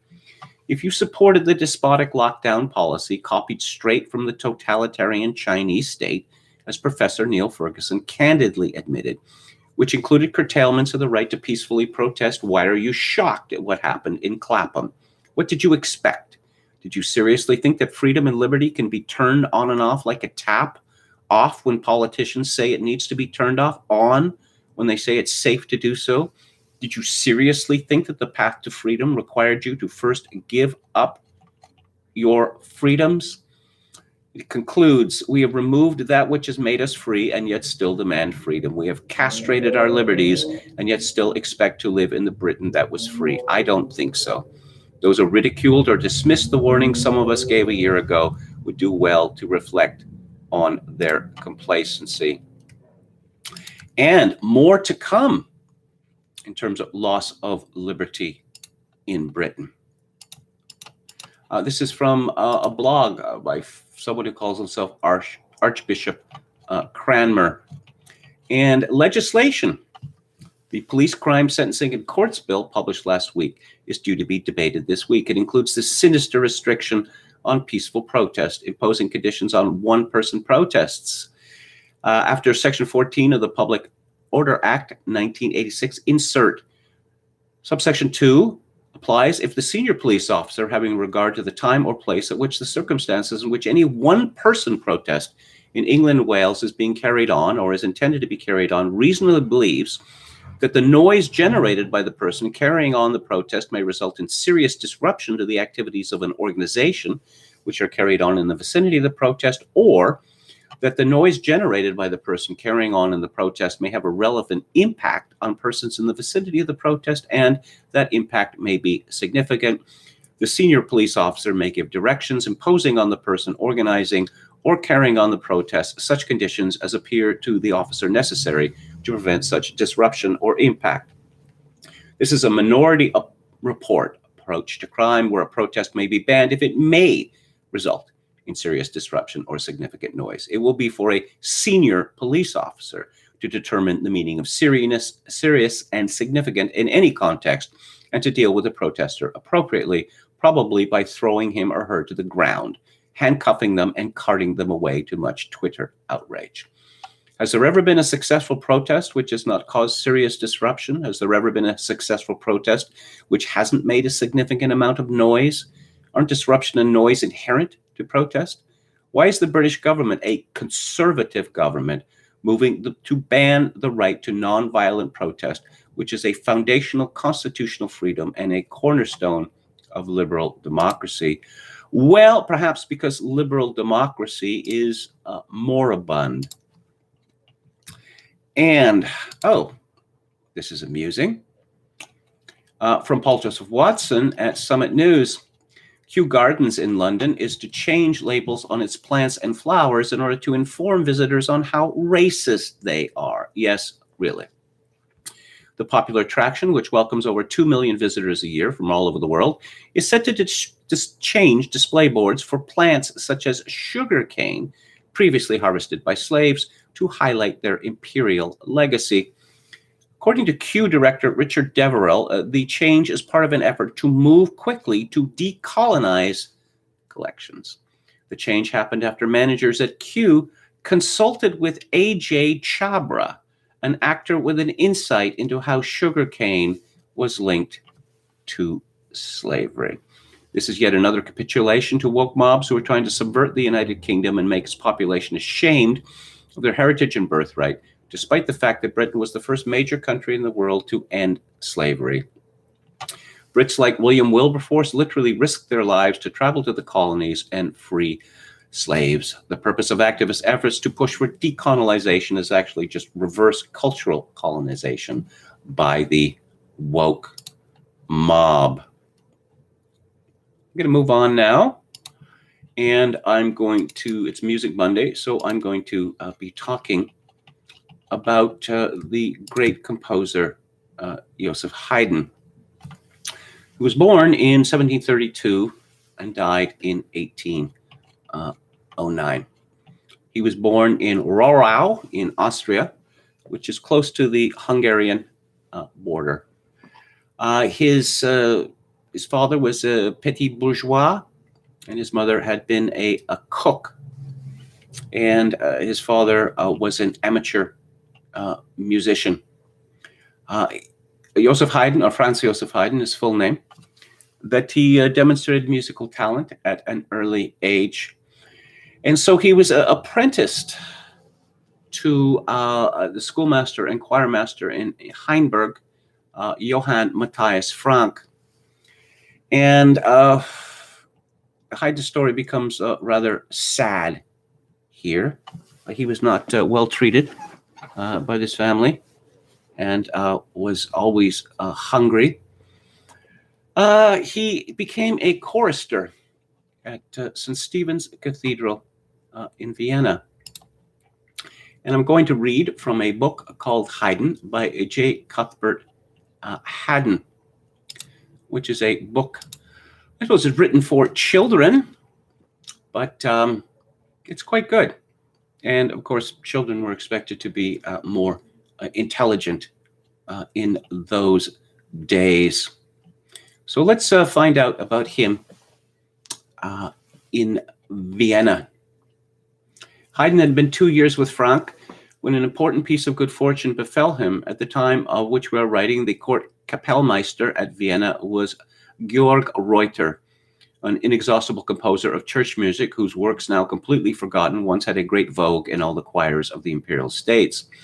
Even in 1823, Beethoven, who was to write a mass for the Emperor Francis, was recommended to adopt the style of this frilled and periwigged pedant. Reuter's father had been for many years Kapellmeister at St. Stephen's Cathedral, and on his death in 1738, the son succeeded to the post. He had not been long established in the office when he started on a tour of a search for choristers.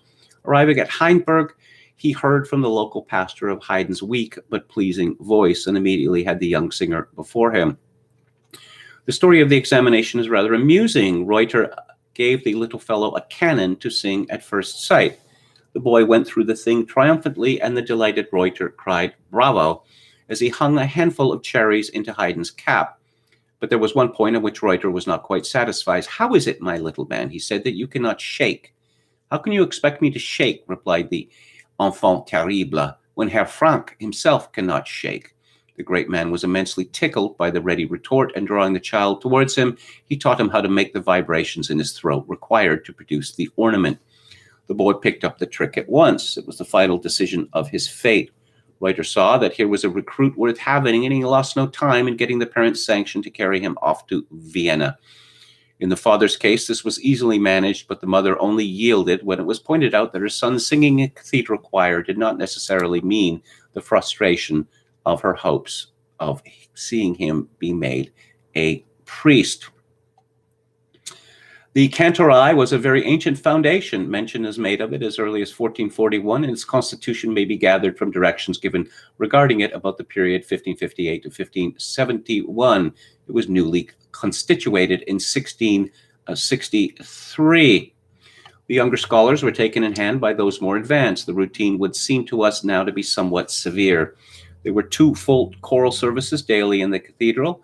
Special Te Deums were constantly sung, and the boys had to take part in the numerous solemn processions of religious brotherhoods through the city, as well as in the services for royal birthdays and other such occasions. During Holy Week, the labors of the choir were continuous. Children's processions were very frequent, and Haydn's delight in after years at the performance of the charity children in St. Paul's may have been partly owing to the reminiscences of early days in which it awakened.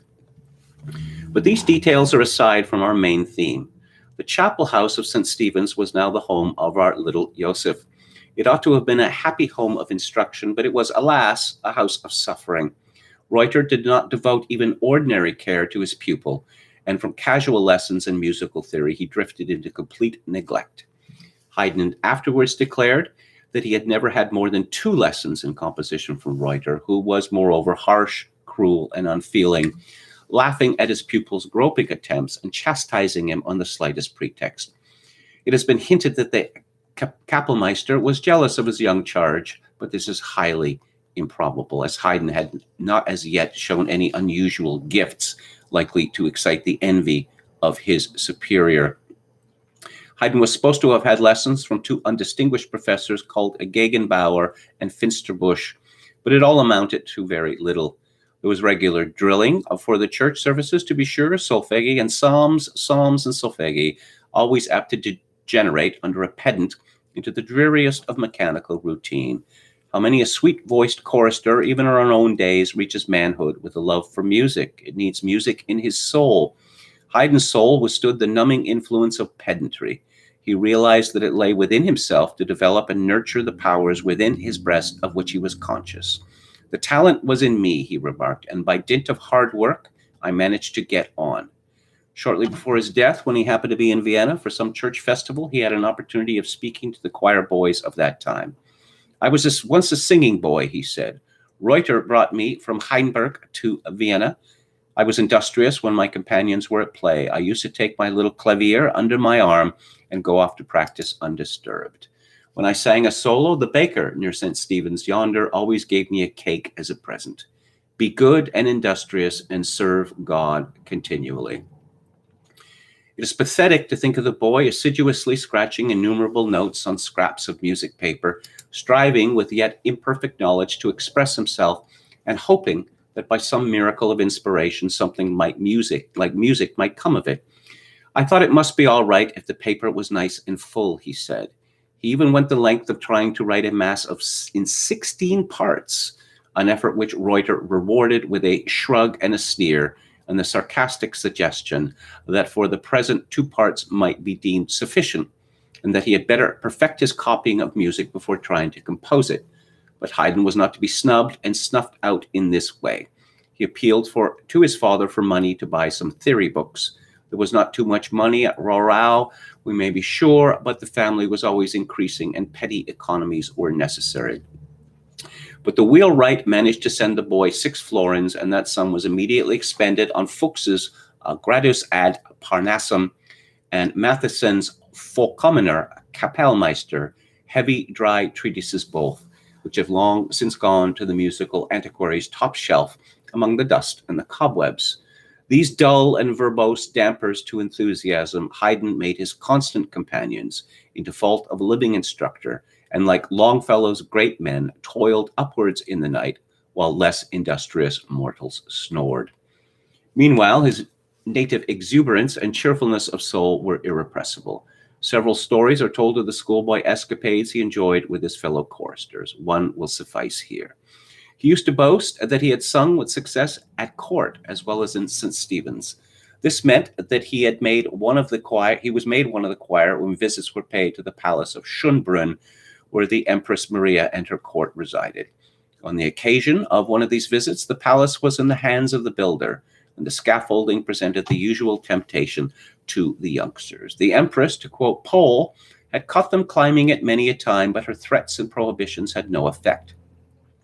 One day, when Haydn was balancing himself aloft, far above his schoolfellows, the Empress saw him from the windows and requested her Hofkompositor to take care that that fair-headed blockhead, the ringleader of them, all got a good hiding. The command was only too willingly obeyed by the obsequious Reuter, who by this time had been ennobled and rejoiced in the addition of von to his name. Many years afterwards, when the Empress was on a visit to Prince Esterhazy, the fair-headed blockhead took the cruel delight of thanking her for this rather questionable mark of imperial favor. As a matter of fact, the Empress, however she may have thought the Haydn the man, showed herself anything but considerate to Haydn the choir boy. The future composer's younger brother had now arrived in Vienna and had been admitted to the St. Stephen's choir. His voice is said to have been stronger and of better quality than Joseph's, which had almost reached the breaking stage, and the Empress, complaining to Reuter that Joseph sang like a crow, the complacent choirmaster put Michael in his place. The Empress was so pleased with the change that she personally complimented Michael and made him a present of 24 ducats. One thing leads to another. Reuter, it is obvious, did not like Haydn, and any opportunity of playing toady to the Empress was too good to be lost. Unfortunately, Haydn himself provided the opportunity. Having become possessed of a new pair of scissors, he was itching to try their quality. The pigtail of the chorister sitting before him offered an irresistible attraction. One snip, and lo, the plaited hair lay at his feet. Discipline must be maintained, and Reuter sentenced the culprit to be caned on the hand. This was too great an indignity for poor Joseph, by this time a youth of 17, old enough one would have thought to have forsworn such boyish mischief. He declared that he would rather leave the cathedral service than submit. "You shall certainly leave," retorted the Kapellmeister, "but you must be caned first." And so, having received his caning, Haydn was sent adrift on the streets of Vienna, a broken-voiced chorister without a coin in his pocket and with only poverty staring him in the face. This was in November 1749. Vienna was essentially a city of pleasure, a city inhabited by a proud and wealthy nobility, a prosperous middle class, and a silent, if not contented, lower class. In 1768, Leopold Mozart, the father of the composer, declared that the Viennese public had no love of anything serious or sensible. Quote, "They cannot even understand it, and their theaters furnish abundant proof that nothing but utter trash, such as dances, burlesques, harlequinades, ghost tricks, and devil's antics, will go down with them," unquote. There is no doubt a touch of exaggeration in all this, but is sufficiently near the truth to let us understand the kind of attention which the disgraced chorister of St. Stephen's was likely to receive from the musical world of Vienna. It was Vienna, we may recall, which dumped Mozart into a pauper's grave and even omitted to mark his spot. That's a little unfair.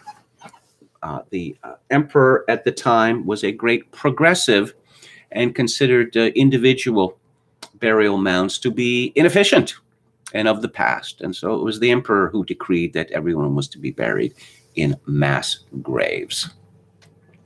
A young Haydn then was wandering, weary and perplexed through its streets with threadbare clothes on his back and nothing in his purse. There was absolutely no one to whom he could think of turning. He might indeed have taken the road to Rorau and been sure of a warm welcome from his humble parents there. But there are good reasons why he should not make themselves a burden on them. And moreover, he probably feared that at home he would run some risk of being tempted to abandon his cherished profession. Musing on these things while still parading the streets, tired and hungry, he met one Spangler, a tenor singer of his acquaintance who earned a pittance at the Church of St. Michael. Spangler was a poor man, but as ever the poor who are most helpful to each other, and taking pity on the dejected outcast, he invited Haydn to share his garret rooms along with his wife and child. It is regrettable that nothing more is known of this good Samaritan, one of those obscure benefactors who go through the world doing little acts of kindness, never perhaps even suspecting how far-reaching will be the results. He must have died before Haydn, otherwise his name would certainly have appeared in his will. You see here, this is one of the examples of Christian charity you see throughout the history of music. Just as Gassman, he gave free lessons to Salieri. Salieri, in his turn, gave free lessons to Liszt. Haydn remained with Spangler in that ghastly garret all through the winter of 1749 to 1750. He has been commiserated on the garret, needlessly to be sure. Garrets are famous in literary annals at any rate. And is it not Leigh Hunt who reminds us that the top story is healthier than the basement? The poor poet in Pope, who lay high in Drury Lane, lulled by soft zephyrs through the broken pane, found profit, doubtless, in his neighborhood with the stars.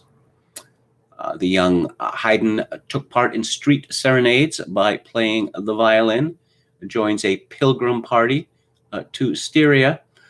But perhaps the greatest good fortune that happened to him, a worthy tradesman named Buchholz, made him an unconditional loan of 150 florins. An echo of this unexpected favor is heard long years after in the composer's will, where we read, to Fraulein Anna Buchholz, 100 florins, inasmuch as in my youth her grandfather lent me 150 florins when I greatly needed them, which, however, I repaid 50 years ago.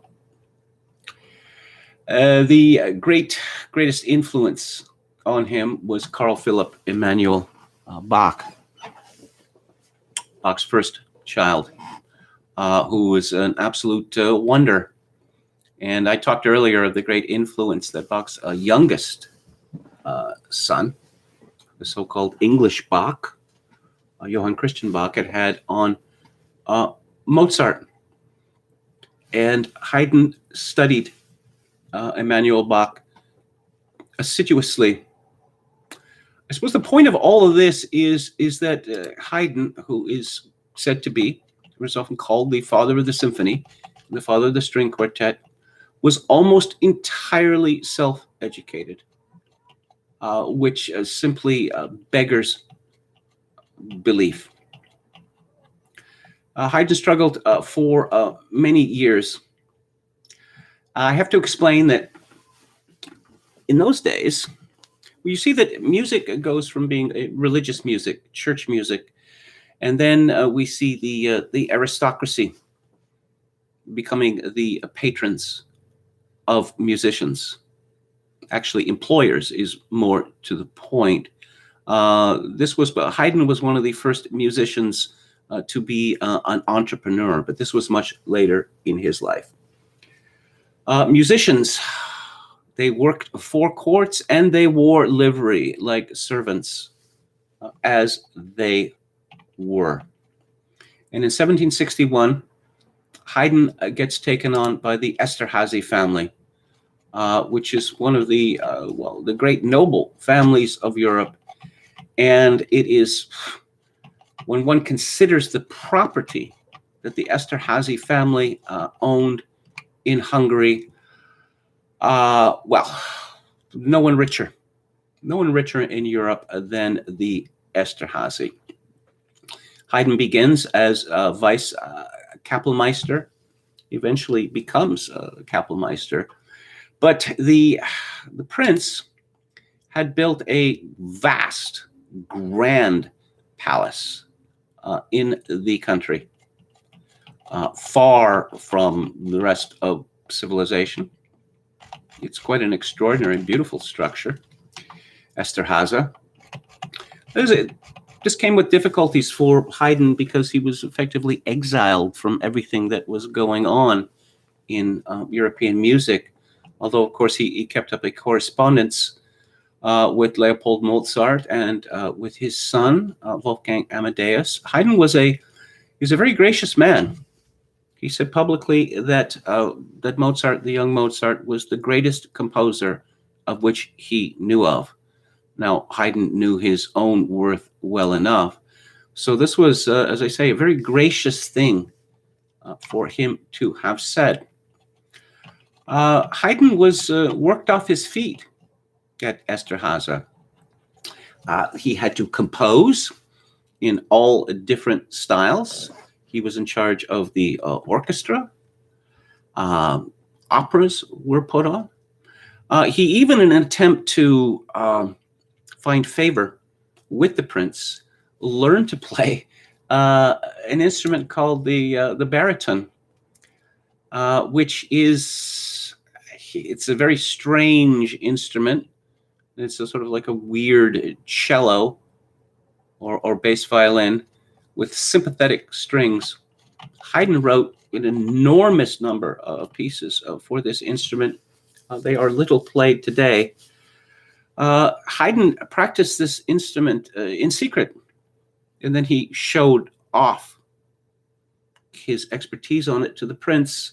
And the prince said something along the lines of, "Oh, Haydn, you were supposed to know these things." I'll mention something about the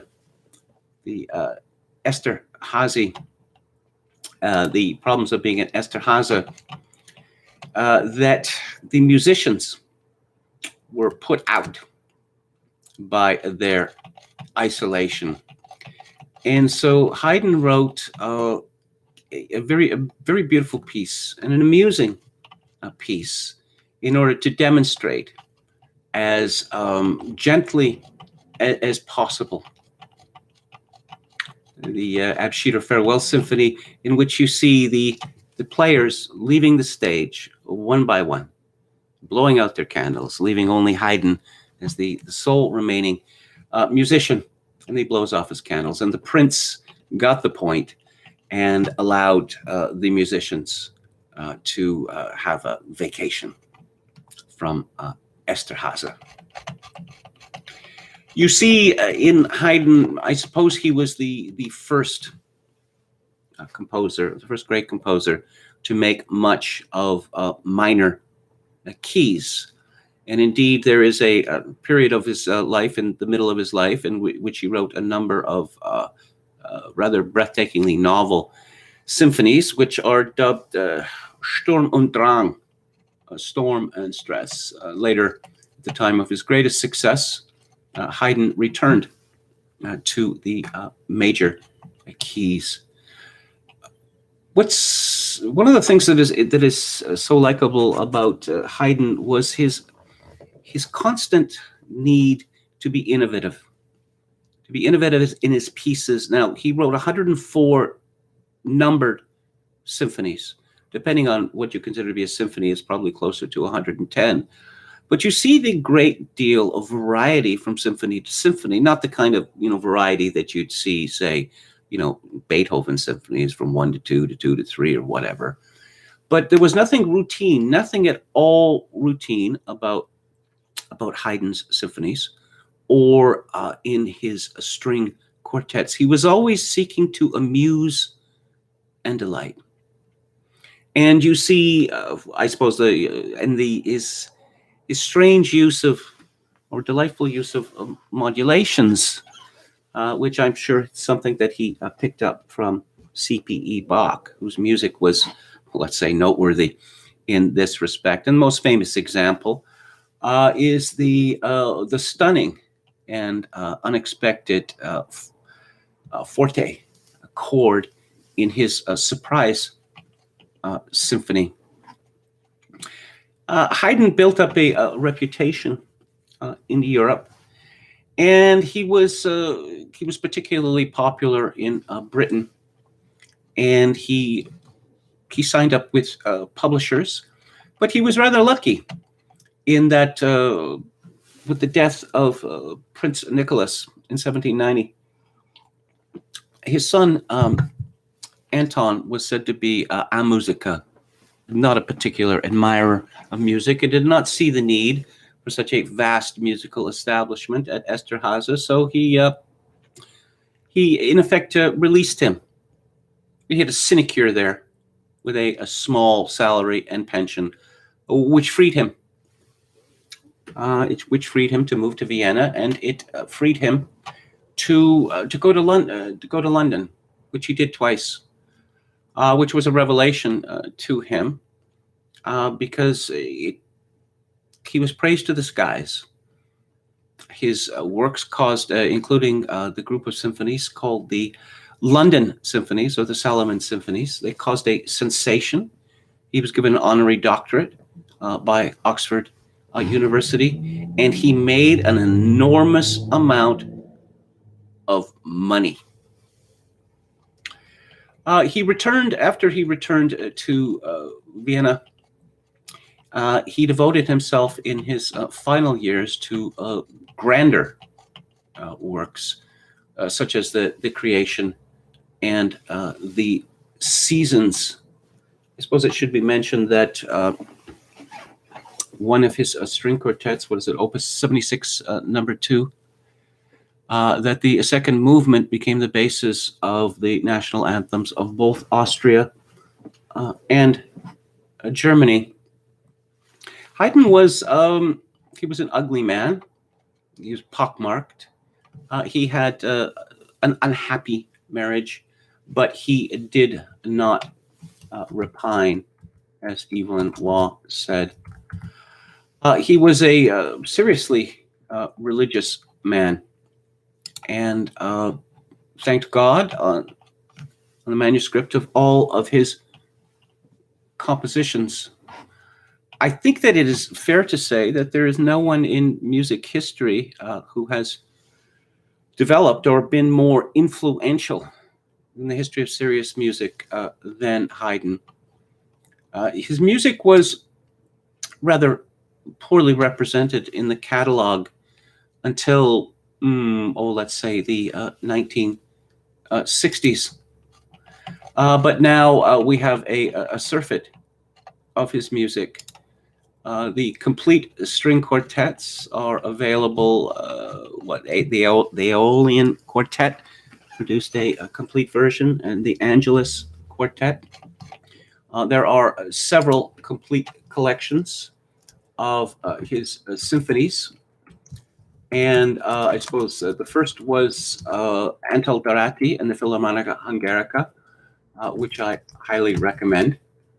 And there have been later versions. One of the excellent things which has happened in recent years is that the record companies are sitting on this vast amount of recorded music, which makes it possible for them to sell them to us for really not very much money at all. As far as Haydn's music goes, you have Sir Colin Davis with the symphonies. I mentioned Dorati as well. You have Adam Fisher's version of the complete symphonies, which I highly recommend as well. Haydn's piano music is excellent. Alfred Brendel made a survey, which I can recommend. Stay away from Glenn Gould. Stay away from Glenn Gould. Any of the classical composers of that period. Just avoid him. He's always trying to make some sort of strange point. And he recorded a great deal of music which he, quite simply didn't like. So best to avoid that.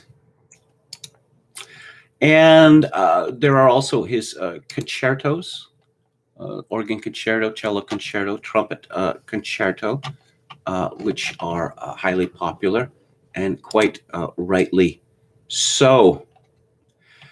I want to talk about Haydn in this series because I've always found it strange that